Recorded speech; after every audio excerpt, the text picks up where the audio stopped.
Good evening friends, I Aman Kumar. Welcome again you at the platform Chahal academy. और हम लोग जो हैं आज जो स्टार्ट करने वाले हैं ये हमारा आज का डे 3 है। और डे 3 में आपको पता है सबसे महत्वपूर्ण टॉपिक जो है उसका नाम है वैदिक पीरियड से रिलेटेड यहाँ पे क्वेश्चन सारे मिलेंगे। और आपको मैंने बताया था कि ये जो हमारा इनिशिएटिव है वो इनिशिएटिव आपका पीटी के लिए बेसिकली हम लोग 72nd पीटी, 73rd पीटी और यूपीएससी को ध्यान में रखते हुए हम लोगों ने मेरे संग जो इनिशिएटिव लेकर आया है चहल एकेडमी ने, तो ये बहुत ही महत्वपूर्ण है आपके लिए। किसी भी तरीके से आप इसका प्रिपरेशन कर सकते हैं और हमारे संस्था में एक पॉजिटिव अप्रोच के साथ आप जुड़िए। और अभी तक जितने भी बार आपने प्रयास किया है, आपका प्रयास अगर विफल रहा है तो हमारे इस सेशन से जुड़ना ना भूलें। और उम्मीद करते हैं कि आपको यहाँ पे बहुत अच्छे तरीके से आपको चीजें मिलेगी और बहुत ही कॉन्सेप्चुअल टॉपिक्स के साथ आप यहाँ पे नॉलेज को ग्रहण कर सकते हैं।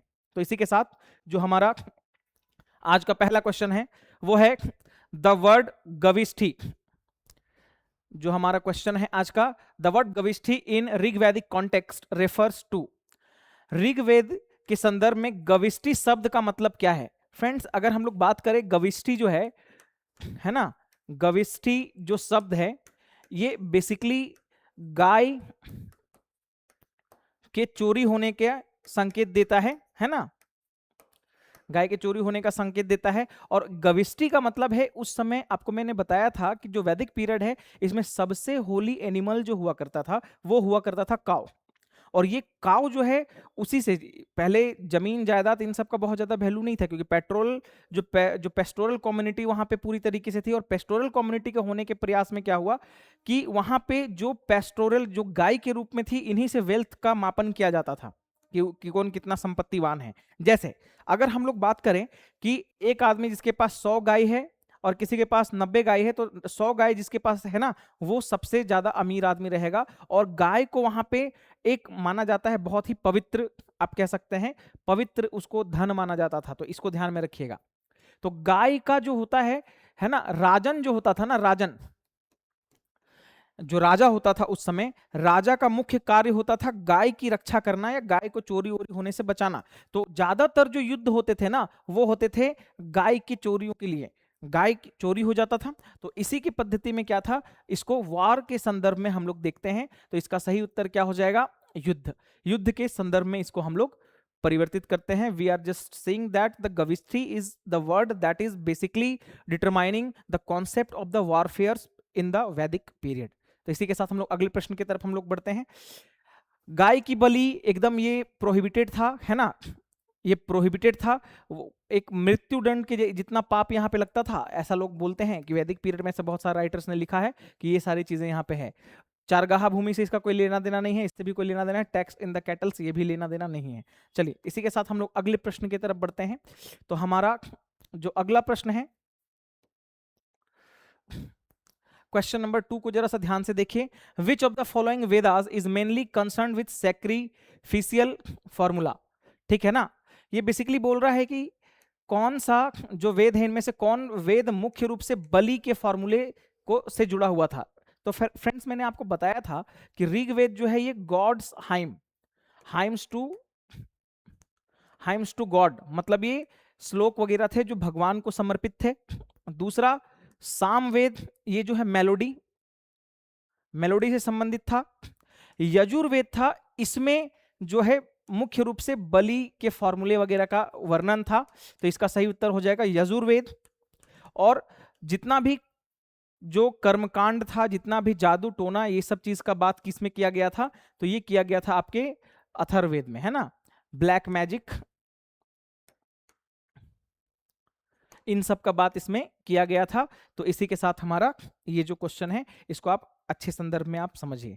दूसरी चीज क्या है कि हर वेद का जो कॉन्टेक्स्ट था फ्रेंड्स, वो हर वेद का कॉन्टेक्स्ट इतना ज्यादा महत्वपूर्ण था कि उसके लिए हम लोगों ने अलग अलग तरीके से चीजों को किया। जैसे ऋग्वेद का जो है भगवान इंद्र वगैरह का नाम इसमें बहुत बार आया है, सोम का नाम आया है ना। गायत्री मंत्र का जो इसमें हम लोगों ने बात किया है।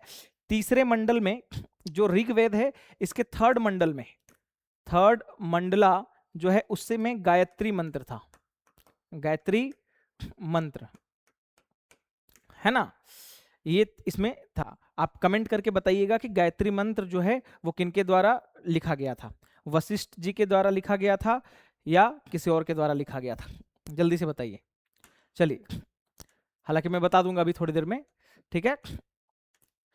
नेक्स्ट हमारा जो क्वेश्चन है, आप उस पे देखिए, जो आज का क्वेश्चन नंबर है 3rd। देखिए, ये बेसिकली ये वैदिक असेंबलीज की बात कर रहा है। Vedic assemblies, most important and relevant topic of BPSC as well as UPSC. ये बेसिकली पूछ रहे हैं सभा और समिति का जिक्र कहां पे किया गया है। तो फ्रेंड्स, सभा और समिति का जो जिक्र है वो ऋग्वेद में किया गया है। सभा ये असेंबली ऑफ एल्डर्स था। समिति ये एक उत्तराधिकार को चुनने के लिए ये एक असेंबली हुआ करता था, समिति। और एक और असेंबली हुआ करता था जिसका नाम था विधाता। विधत भी कहीं कहीं देखने को मिलता है, विधत और सभा। फ्रेंड, इसमें मैंने विधाता का नाम इसलिए जिक्र किया क्योंकि इस यही दो असेंबली था जिसमें, है ना, वुमेन के पार्टिसिपेशन के बारे में बात की गई है कि महिलाएं 3 समितियों में से 2 समितियों में क्या कर सकती थी, वो पार्टिसिपेट कर सकती थी। मतलब आप समझ रहे हैं, जो नॉर्मल राजा का जो चयन होता है या जो भी एल्डर्स असेंबली थे, विधाता जो है, ये सारी चीजों में महिलाओं का पार्टिसिपेशन, आप समझिए महिलाओं का कितना ज्यादा वहां पे क्रेज हुआ करता था और महिलाओं का कितना रिस्पेक्टफुल जो था, क्योंकि पूरे गांव के गांव जो लोग होते हैं ना, जो कुल पूरे गांव के गांव उसमें पार्टिसिपेट करते थे। और उनको एक सभा में जब महिलाएं पार्टिसिपेट करती थी ना, तो उनको एक स्पेसिफिक नाम दिया गया था, उसका नाम था सभावती। जितनी भी महिलाएं पार्टिसिपेट करती थी सभा में, है ना, उसका नाम, उनको नाम दिया गया था सभावती। इसको याद रखिएगा आप, उनका नाम दिया गया था सभावती। ठीक है, तो इसको ध्यानपूर्वक समझिएगा। फिर से मैं बता दे रहा हूं, इसमें सैक्रिफाइस के का वर्णन किया गया है, सामवेद में मेलोडी म्यूजिक इन सब का वर्णन किया गया है, और अथर्ववेद में किया गया है जादू टोना, इन सब के बारे में किया गया है। एक और चीज आप याद रखिएगा, इसमें एक और चीज जोड़ा गया था, उसका नाम था पुरुष सूक्त।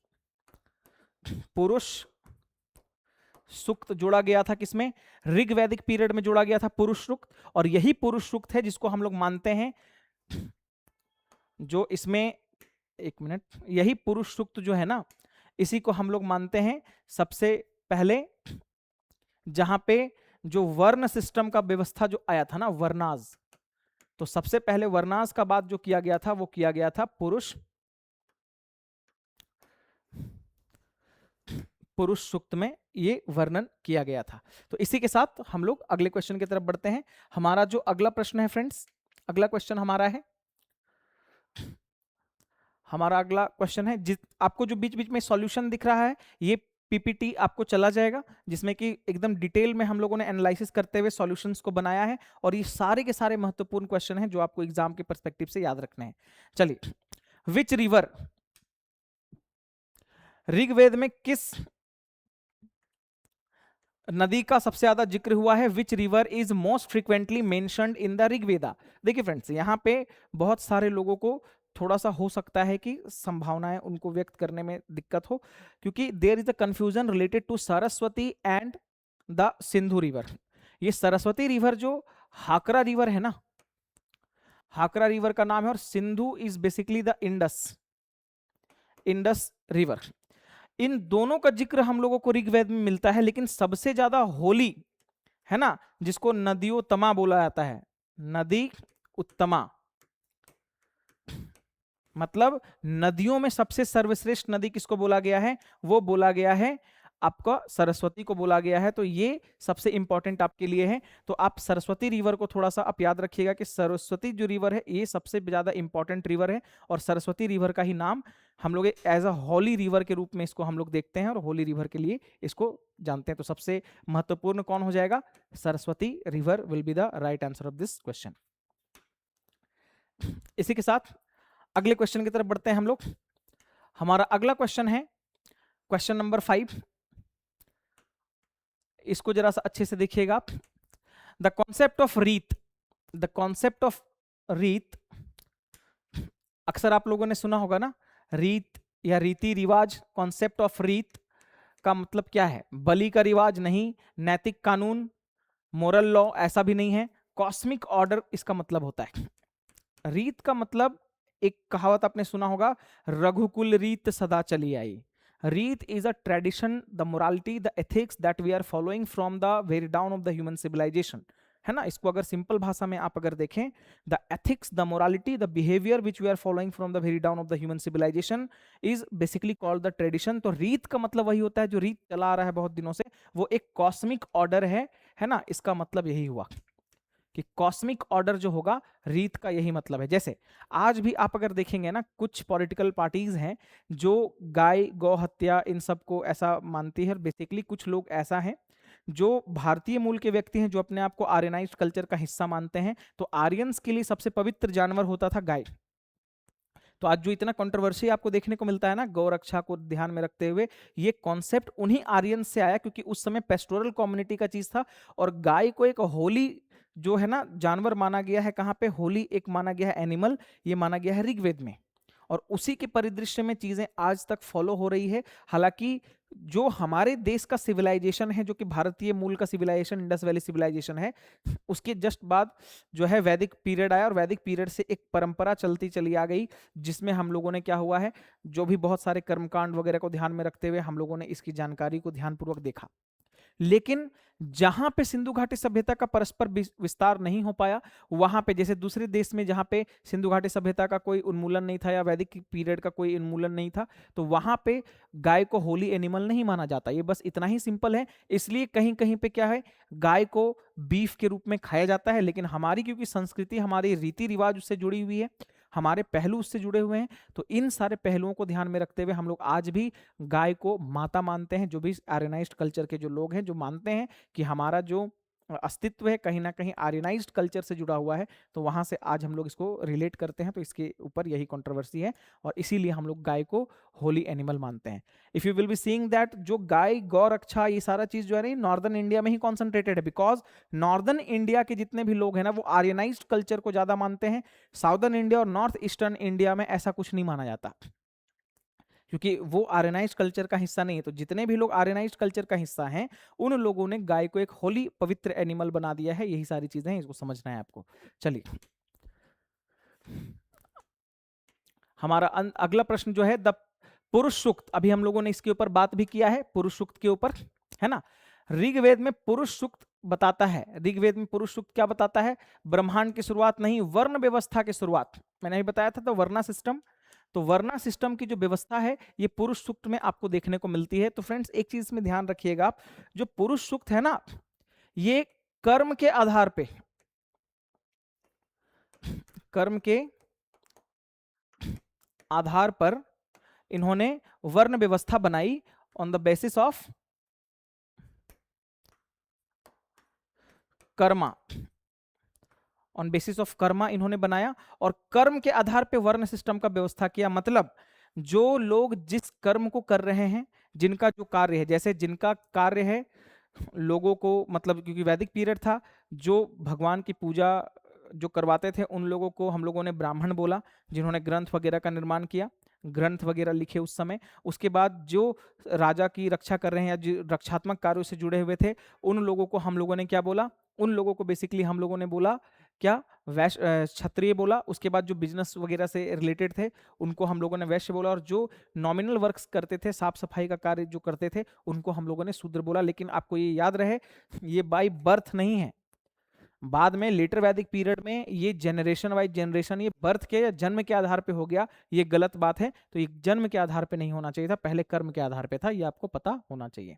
चलिए, इसी के साथ हमारा जो अगला क्वेश्चन है, अगला क्वेश्चन है, with reference to the later Vedic society consider the following, Sabha Samiti lost its important, women lost political right, Varna system become rigid. ये थोड़ा सा क्या है, 3 पॉइंट है, इसको थोड़ा सा टाइपिंग मिस्टेक ये है ना, 1 2 3, इसको आप ध्यान पूर्वक समझिएगा, 1 2 और 3, ये थोड़ा सा टाइपिंग मिस्टेक यहाँ पे हो गया है। बेसिकली दे वांट टू से सभा और समिति लॉस्ट इंपॉर्टेंस, कहां पे बोल रहा है, लेटर वैदिक पीरियड में। ये बिल्कुल सही बात है, सभा और समिति का जो उल्लेख है ये कम होने लगा, क्योंकि सभा और समिति जो थी, जितने भी जो वैदिक पीरियड की जो असेंबलीज थी, The assemblies of Vedic period were responsible for electing the king and they will be deciding who will be the king by the democratic manner. तो वहां पे सभा समिति में यही डिस्कस होता था कि राजा कौन बनेगा, कुल का कुलपति कौन बनेगा, ये सारी चीजें. लेकिन लेटर वैदिक पीरियड में जब ये बर्थ के आधार पे जब हुआ तो राजा का बेटा राजा बनने लग गया, तो ये सभा और समिति का इंपॉर्टेंस जो है ये क्या हो गया, ये कम हो गया. तो ये बिल्कुल सही बोल रहा है. वुमेन लॉस्ट पॉलिटिकल राइट, ये भी सही हो गया, क्योंकि बिकॉज सभावती जब ये होती थी, सभा का समिति का जब ये सभा और विधाता का जब ये मेंबर होती थी उस समय, तो इनके पास भी एक पॉलिटिकल राइट्स हुआ करते थे. लेकिन in the later Vedic period there political rights are diminished और were thrown out by the sacrificial things or by the what we can say the orthodox practices in the society. तो इसको ध्यान पूर्वक आपको रखना है.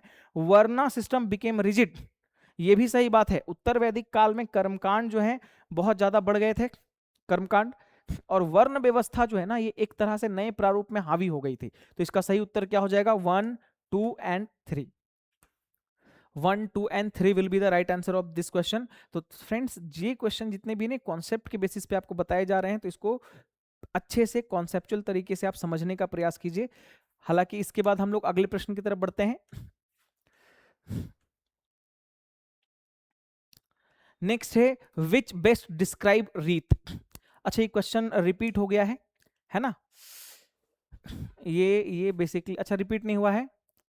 ये बेसिकली रीत का मतलब क्या है, शारीरिक और सामाजिक व्यवस्था, नैतिक शिक्षा, धार्मिक कोड, बलिदान के नियम. ये शारीरिक और सामाजिक व्यवस्था है.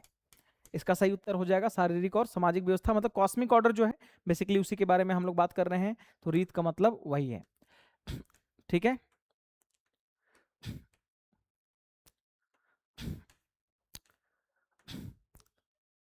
तो नेक्स्ट क्वेश्चन जो हमारा है फ्रेंड्स, ठीक है, निष्क.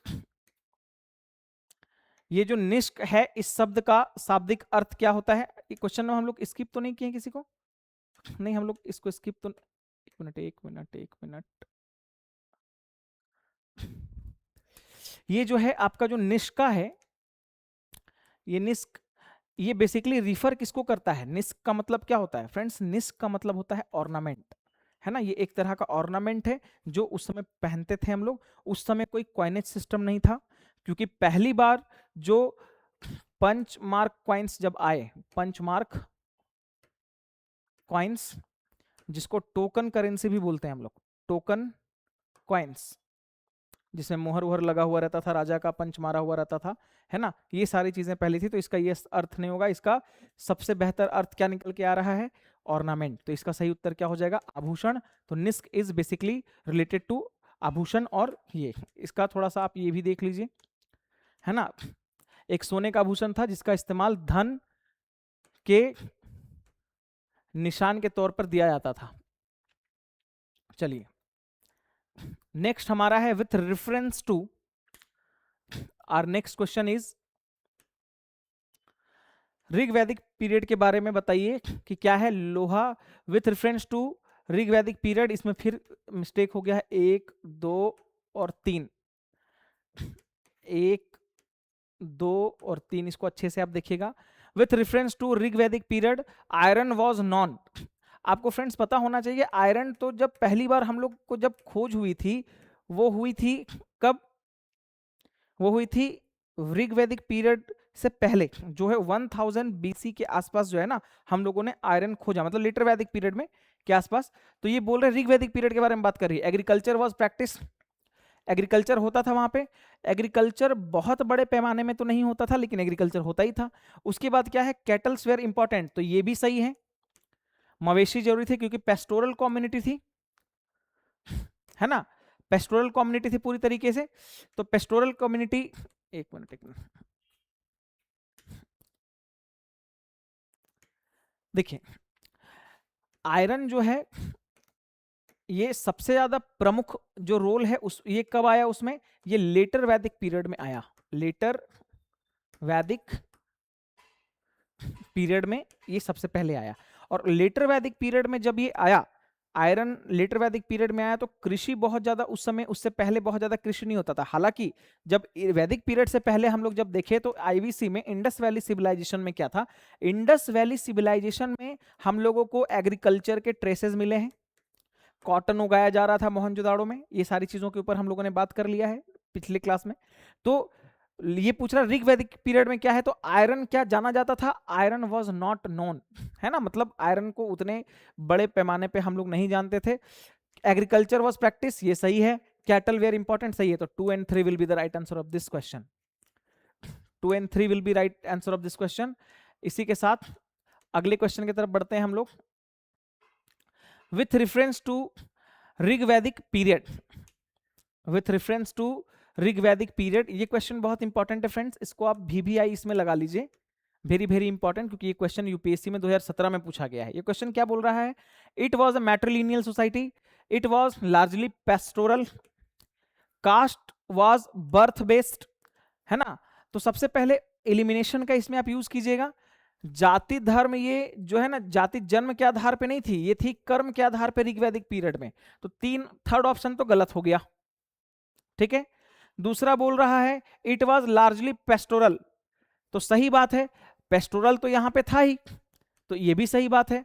लेकिन ये बोल रहा है मातृसत्तात्मक था या मैट्रिलिनियल था या मैट्रियार्कल था, ये एकदम बहुत गलत बात है, क्योंकि उस समय हम लोगों को एक इगैलिटेरियन सोसाइटी के बारे में पता चलता है। इगैलिटेरियन का मतलब सबको समान दर्जा मिलता था। हालांकि जो राजा होता था वो बेसिकली होता था कौन, जो राजन होता था वो महिला वर्ग से तो नहीं आता था, वो पुरुष वर्ग से आता था। तो ये कहना कहीं पे भी मतलब विवादास्पद होगा, कंट्रोवर्शियल होगा कि ये मैट्रिलिनियल सोसाइटी था। ये सोसाइटी कैसा था, ये सोसाइटी बेसिकली आपका इगैलिटेरियन था, या बोल सकते हैं पेट्रार्कल का एक इनिशियल जो फंडामेंटल इसमें फॉलो होता था। तो इसका सही उत्तर क्या हो जाएगा, only 2 will be the right answer of this question, कि यहां पे ज्यादा पशुपालन था, तो ये इसका इंपॉर्टेंट पहलू होगा।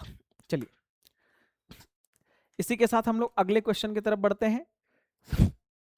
अगला क्वेश्चन जो हमारा है ये भी इंपॉर्टेंट है ना। ये बेसिकली बोल रहे हैं पेंटेड ग्रे वेयर। जैसे देखिए जो पॉटरीज हैं, पॉटरीज के बहुत सारे इसके जो कलर के आधार पे हम लोग सिस्टमेटिक जो है ट्रांजिशन देखते हैं, जैसे red ware, black ware, grey where.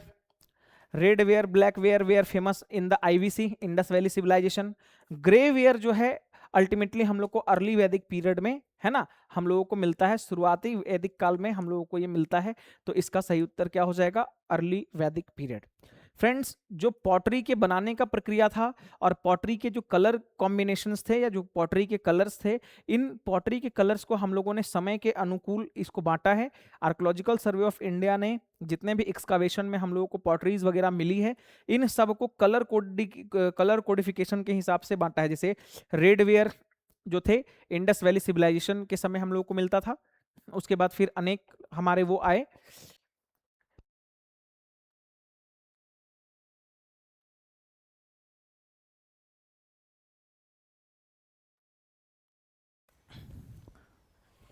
There was a issue. चलिए इसी के साथ हम लोग जो है आगे बढ़ते हैं। शुरुआती जो वैदिक पीरियड के बारे में बात कर रहे हैं हम लोग, तो यहाँ पे ये इसका सही उत्तर हो जाएगा। तो इसी के साथ अगले प्रश्न की तरफ बढ़ते हैं। हमारा अगला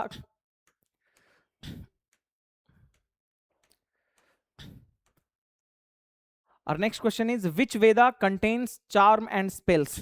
मतलब ये बेसिकली बात कर रहा है मंत्र और ताबीज, है ना। ये किस वेद में बात की गई है, तो ये फ्रेंड्स बात की गई है किसमें, ये यजुर्वेद में बात की गई है। तो इसका सही उत्तर होगा यजुर्वेद। मैंने आपको बताया है ऋग्वेद में केवल हाइम्स थे जो भगवान को समर्पित थे। सामवेद में आप देखिएगा मेलोडी, म्यूजिक। यजुर्वेद में जो है चार्म्स एंड स्पेल्स थे। और अथर्ववेद जो था हमारा जादू टोना ब्लैक मैजिक, इन सब चीजों के बारे में इसमें बात की गई है। तो इसका सही उत्तर होगा सी।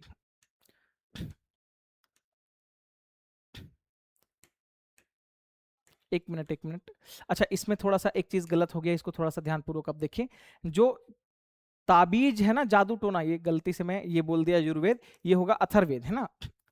जादू टोना क्योंकि ताबीज वगैरह किस में आ जाएगा, ये आ जाएगा आपके जादू मंत्र में, जादू मंत्र वगैरह में आ जाएगा, ब्लैक मैजिक में आ जाएगा।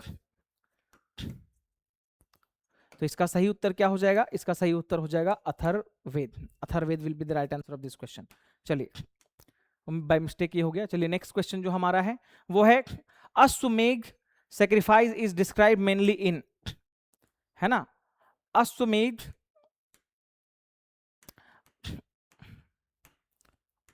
अश्वमेध जो है बेसिकली किसमें ये बताया गया है?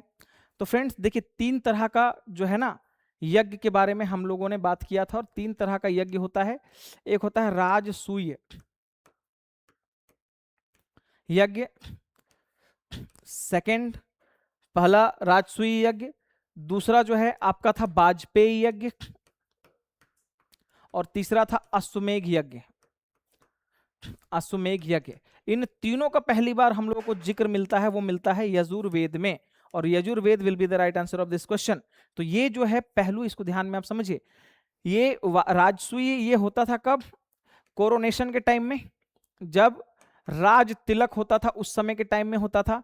वाजपेयी यज्ञ का संदर्भ क्या है? वाजपेयी यज्ञ कब होता था? ये एक प्रतियोगिता था, प्रतियोगिता जो अनेक मतलब अलग अलग राजाओं के द्वारा किया जाता था, तो ये प्रतियोगिता हुआ करता था। और ये अश्वमेघ ये for the empire extension, for the umpire extension था, ये सारी चीजें। तो इसको आप ध्यानपूर्वक समझिएगा। चलिए, इसी के बाद हमारा अगला प्रश्न जो है, हमारा अगला प्रश्न है which of the following animal was most important economically in Rigvedic period. तो हम लोगों ने इसके ऊपर अभी बात किया था, और हम लोगों ने डिटेल एनालिसिस किया था कि गाय को ही क्यों हम लोग मानते थे, और गाय इसके लिए सबसे महत्वपूर्ण होगा, तो गाय इसका सही उत्तर होगा। चलिए, गाय को गोधन के रूप में भी हम लोग बोलते हैं, क्योंकि एक वो बहुत ज्यादा मतलब वो क्या था, वॉर्थ हुआ करता था, क्योंकि पेस्टोरल कम्युनिटी में गाय का बहुत ज्यादा महत्व होता है। ठीक है, पेस्टोरल कम्युनिटी मतलब चरवाहा कम्युनिटी उस समय हुआ करता था, जो गाय के बहुत सारी चीजों के दूध है ना, इन सब चीजों को हम लोग संकलन करते थे। पूरा का पूरा इकोनॉमिकल बेस जो हमारा था वो पेस्टोरल में था, है ना। तो ये सारी चीजें आर्यन कल्चर में हम लोग को देखने को मिलती है। तो हमारा 16th नंबर क्वेश्चन जो है, इसको जरा सा देखिए। विच of the following term is used in the Veda for a tribal unit? Tribal units के बारे में बात कर रहा है। वेदों में कबीला यूनिट, इसमें कौन सा शब्द इस्तेमाल हुआ है? आपको पता है ये होता है जन। ठीक है, जन होता है, ट्राइब का मतलब होता है जन। बहुत सारे जब अपना एम्पायर को एक्सटेंशन कर देते हैं, बहुत सारे ट्राइब मिलकर बनाते हैं जनपद, और फिर बहुत सारे बड़े बड़े जनपद मिलके एक महाजनपद का निर्माण करते हैं। और ऐसे अंगुत्तर निकाय को अगर हम लोग देखें, अंगुत्तर निकाय जो है एक टेक्स्ट है, तो अंगुत्तर निकाय के अनुसार महाजनपद टोटल हुए हैं 16, और इसका हम लोग को ट्रेसेस कहाँ मिलता है?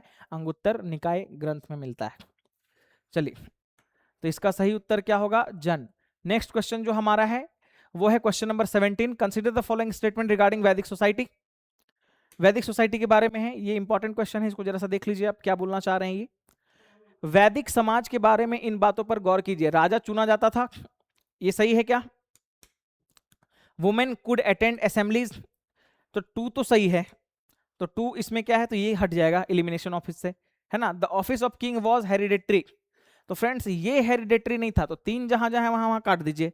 तो ये भी, तो इसका सही चीज क्या हो जाएगा? ये ऋग वैदिक पीरियड में बोल रहा है, तो वैदिक पीरियड में ये हेरिडेटरी नहीं था, हालांकि लेटर वैदिक पीरियड में ये हेरिडेटरी हो गया था। तो इसका सही उत्तर क्या हो जाएगा? ए, केवल 1 और 2 हो जाएगा।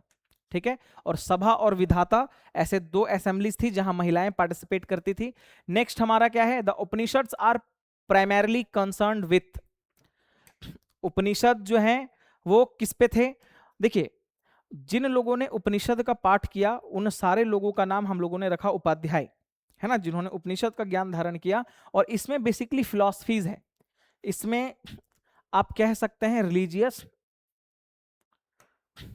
And social philosophies, religious and वो फिलॉसफीज के बारे में यहाँ पे जिक्र किया गया है। तो इसका सही उत्तर होगा ये।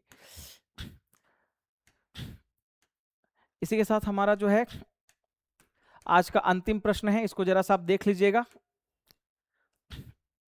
ये हमारा आज का लास्ट क्वेश्चन है। ये क्वेश्चन बेसिकली क्या बोल रहा है, which of the following are characterise या characteristic of later Vedic phase. Later Vedic period के बारे में बात कर रहा है फ्रेंड्स, कि लोहे का इस्तेमाल बड़े राजा, है ना, एक मिनट, विशेषता के बारे में बताइए। तो ये बोल रहा है लोहे का यूज, तो लेटर वैदिक पीरियड में तो हो ही रहा था। In the after the later Vedic period the use of iron resulted into clearing of the forest. Iron जब आया तो बहुत सारे जंगलों को काटा गया। जंगलों को काटने का तात्पर्य क्या है, जंगलों को काटने का मतलब यह है कि हम लोग जितने भी जंगल को काटते चले गए, एग्रीकल्चरल लैंड बना। कल्चरल जब लैंड बनेगा तो उसमें एग्रीकल्चर सरप्लस में होगा, सरप्लस में होगा तो हमारा हम लोग एक्सपोर्ट करेंगे उसको, तो संबंध जो होगा, ट्रेड रिलेशन बनेगा नियर बाय एरियाज से, तो ये होगा। लार्ज किंगडम्स बिल्कुल बनेगा, large kingdoms. Painted grey ware, painted grey ware इसका क्या हो जाएगा, ये भी होगा सही। तो इसका सही उत्तर क्या हो जाएगा, 1, 2 एंड 3 तीनों हो जाएगा। लेटर वैदिक पीरियड में भी हम लोग को ऐसे अवशेष मिलते हैं, तो इसके आधार पे हम लोग ये बोल सकते हैं। तो फ्रेंड्स इसको थोड़ा सा ध्यानपूर्वक अगर आप देखें तो आपको समझ में आएगा कि ये पूरा का पूरा जो हमारा है ये ऐतिहासिक पहलू है, और ये हमारा वैदिक पीरियड आज यहाँ पे खत्म होता है। तो हमारे साथ, हमारे संग मतलब मेरे संग इस इनिशिएटिव के साथ आप यहाँ पे जुड़ सकते हैं, और हम लोग जो है ये जो प्लान लेकर आए हैं, जिन लोगों का पीटी 2-3 बार से नहीं हो पा रहा है, जो लोग पीटी अच्छे से पढ़ना चाहते हैं, तो हम लोगों के साथ यहाँ पे जुड़िए, और इसी तरीके से हम लोग डिस्कशन करेंगे क्वेश्चंस का। तो इसको एक प्रॉस्पर तरीके से करने का प्रयास कीजिए। तो इसका सही उत्तर हो जाएगा डी। चलिए, तो आज के लिए हम लोग यहीं पे इसको रखते हैं। अगले दिन फिर हम लोग मिलेंगे अगले क्वेश्चंस के साथ। जो हमारा अगला टॉपिक होगा वो होगा आपका महाजनपदास, और महाजनपदास के बाद फिर हम लोग फॉरेन इन्वेजन करेंगे, और यहाँ हमारा टॉपिक खत्म होगा। चलिए, थैंक यू।